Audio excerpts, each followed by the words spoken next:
ကြီးမားတဲ့ကြောက်မဲ့ဖွယ်ကောင်းလောက်အောင်မြေငလျင်ကြီးတုန်လှုပ်သွားတာဘာကြောင့်လဲဘာအကြောင်းများရှိလို့ပါလဲအကြောင်းတရားကိုသိကျင်လို့မေးမြန်းအေးသဘာဝအားဖြင့်လောကဒီကနေ့ထိအောင်မြေငလျင်တုန်လှုပ်တယ်ဆိုတာရှိတာချင်းဘာကြောင့်လှုပ်တယ်ဆိုတာအကြောင်းမျိုးမျိုးရှိတယ်ပေါ့မြတ်စွာဘုရားကရှင်အနန္ဒာရဲ့မိဂုံးကိုအေးစစ်စစ်ပဲဖြေကြတယ်အာနန္ဒာငရင်လှုပ်ဖို့ဆိုတာအကြောင်း၈မျိုးရှိတယ်အဲ့ဒီထဲကအကြောင်းတစ်မျိုးမျိုးကြောင့်လှုပ်ထားတာဖြစ်တယ်ပေါ့သူကသူလှုပ်တာမဟုတ်ဘူးဘာကြောင့်ပဲလှုပ်လို့အကြောင်းတစ်ခုခုတော့ရှိတယ်အေးခုခေတ်ဒီကြတော့အမျိုးမျိုးဖြေထုတ်ကြမှာပေါ့ဘာကြောင့်ငရင်လှုပ်တယ်ဆိုတာအမျိုးမျိုးဖြေထုတ်တယ်မြတ်စွာဘုရားကငရင်လှုပ်ခြင်းရဲ့အကြောင်းတွေကိုဖြေထုတ်ပေးထားတာ၈မျိုးရှိတယ်ဘာကြောင့်ငရင်လှုပ်တယ်ဆိုတာအဲ့ဒီနေရာမှာရှင်အနန္ဒာကိုမြတ်စွာဘုရားကရှင်းပြတယ်အထခောအာနန္ဒဟေတုမဟာတောဘူမိသလတ္တပါတုဘာဝါယကြီးမားတဲ့ငလျင်ကြီးတွေလှုပ်တယ်ဆိုတာဟာအကြောင်း၈မျိုးရှိတယ်အဲ့ဒီအကြောင်း၈မျိုးတွေကတစ်မျိုးမျိုးကြောင့်လှုပ်နိုင်တယ်အကြောင်း၈မျိုးကိုမြတ်စွာဘုရားကရှင်းပြတဲ့အခါမှာတဘာဝအကြောင်းတစ်ခုကိုရှင်းဥစွာရှင်းပြ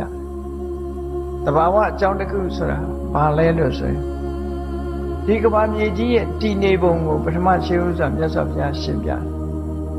အယံမဟာပထဝီဥဒကေပဋိဋ္ဌိတာဟောဒီကမ္ဘာမြေကြီးဟာရေပေါ်မှာတည်ရှိနေတယ်ကမ္ဘာမြေကြီးဟာရေပေါ်မှာတည်ရှိနေတယ်ဆိုတာစဉ်းစားကြည့်ပါဘယ်နေရာမှာပဲဖြစ်ဖြစ်ရေတွင်းတူးကြတယ်လေအဝီစီတွင်းနေတူးတယ်ဆိုတော့ရေကြီးအောင်မှာရေတွေရှိနေတယ်ဆိုတာပြောလို့ရတာပြီးတော့အခုခေတ်သိပ္ပံနည်းနဲ့ကြည့်လိုက်မယ်ဆိုရင်ဒီကမ္ဘာမြေကြီးဆိုတာa planet ခေါ်ကမ္ဘာဂြိုလ်လို့အဲ့ဒီကမ္ဘာဂြိုလ်ကြီးကတကယ်ကြည့်မယ်ဆိုလို့ရှိရင်အခုကောင်းကင်ယံကမြင်နေရတဲ့လာကြီးလို့ပဲအဝေးကနေကြည့်လို့ရှိရင်အဲ့ဒီပုံသဏ္ဍာန်ပဲမြင်ရအရင်ကလာကဘာပေါ်ကနေပြီးတော့ကဘာပြည်ကြီးကိုလှမ်းပြီးတော့ရိုက်ထားတဲ့ပုံဟာဒီကဘာကြီးကလာကြီးလို့ပဲဝိုင်းဆက်ကြည့်ပဲမြင်နေရလာပေါ်ပထမဆုံးအချိန်ရောက်တဲ့အချိန်ကနေဓာတ်ပုံရိုက်လိုက်တဲ့ကဘာမြေကြီးရဲ့ပုံသဏ္ဍာန်ဟာလေဝန်းဝိုင်းပြီးတော့ကောင်းကင်ထဲမှာအနန္တအာကာသအလွန်ကျယ်ဝန်းတဲ့ space ရှိတယ်မှာဒီလိုပုံပန်းသဏ္ဍာန်ကြီးရှိတယ်ကဘာမြေကြီးဟာကောင်းကင်ထဲမှာရှိတယ်ဆိုတာပတ်ဝန်းကျင်ပဲစဉ်းစားခံစားပြီးတော့ကြည့်ပေါ့ကိုယ့်ရဲ့ဘေးမှာလေတူကြီးတွေရှိနေတာနော်အထက်ကပဲကြီးကြီးအောက်ကပဲကြီးကြီးဘယ်နေရာပဲရောက်ရောက်လွင်မြင်ထွက်ပြီးတော့ကိုယ့်ကိုယ်ရပ်ကြည့်လိုက်ရင်ကိုဟာစက်ဝိုင်းရဲ့အလဲကောင်မှာပဲအမြဲတမ်းရှိနေစက်ဝိုင်းကြီးရဲ့အလဲကောင်မှာပဲအမြဲတမ်းရှိအေးခလန်းလန်းရောက်သွားလို့ရှိရင်ကိုဟာထိပ်ဖြားပေါ်မှာရောက်နေတယ်လို့ဘေးပတ်ဝန်းကျင်ကြည့်လိုက်လို့ရှိရင်ဒဲအိုးကြီးမှောက်ထားတယ်လို့မိုးပြဲတဲ့ကြီးမှောက်ထားတယ်လို့ကိုဟာဘယ်အခါပဲဖြစ်ဖြစ်အလဲဘုံမှာရောက်နေတာအဲ့ဒါကိုကြည်ကြအဖြစ်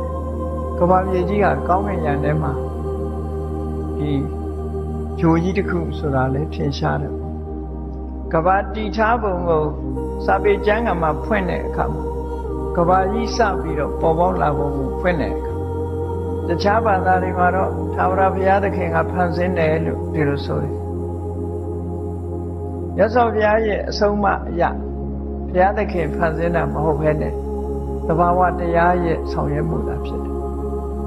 သဘာဝတရားကဖန်ဆင်းသဘာဝတရားကြောင့်ဖြစ်လာ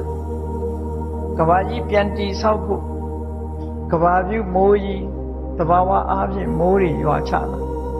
အဲ့ဒီရွာချလိုက်တဲ့မိုးတွေဟာဘေးကလေတူကြီးကရန်ထားသည့်အတွက်ကြောင့်မိုးပေါက်ကြီးဟာတစ်ခုတည်းလို့ဖြစ်လာမိုးပေါက်ကြီးဟာအောက်ကလေတူကြီးကခံထားသည့်အတွက်ကြောင့်ဒီမိုးပေါက်ကြီးဟာရွေ့ချပြီးတော့မသွားဘူးဒီကောင်းကင်ယံကြီးထဲမှာပဲမိုးပေါက်ကြီးဟာရှိမိုးပေါက်လို့ဆိုကြတဲ့ကအဝိုင်းပဲပေါ့ရေပေါက်ဆိုတာကြည့်လေရေလေးကိုအဆက်ချကြည့်အလုံးပဲအဝိုင်းပဲဖြစ်မှာပဲ ပတ်ဝန်းကျင်လေထုတွေရှိနေသည့်အတွက်ကြောင့်ဝိုင်းဆက်နေတဲ့ရေပေါက်ဆိုတာဝိုင်းဆက်နေတဲ့အရာမြတာဖြစ်တယ်။ဒီခါတုန်းကစင်ကာပူကလာတဲ့ကလေးလေးဒီက7နှစ်သားလောက်ရှိသေးတယ်။စာရီတာဖတ်တယ်သူကစာရီဘုန်းကြီးတို့စီကိုရင်ဝတ်ပြီးတော့ရက်တူနေသွားပြီ။သူပါမေးတော့ဆိုရောက်လာတာနဲ့တွေ့တော့သူကဗမာစကားမပြောတတ်ဘူး။သူမိဘတွေကတော့ဗမာပြည်အနွယ်တွေဗမာစကားပြောတတ်တယ်။သူကပါမေးတော့ဆို Who created the world ကဘာကြီးကိုဘယ်သူဖန်ဆင်းတာတော့ဆိုသူကမေးတယ်။ဘုန်းကြီးကလည်းသူနားလည်အောင်ပြောလိုက်တယ် Nature create တဘာဝကဖန်ဆင်းတာလို့တခြားဘာသာတွေကြတော့ထာဝရဘုရားသခင်ကဖန်ဆင်းတယ်လို့ကဘာကြီးကိုဖန်ဆင်းတာဟာ nature ပဲ nature ဆိုတာဇာတိဥဒ္ဓ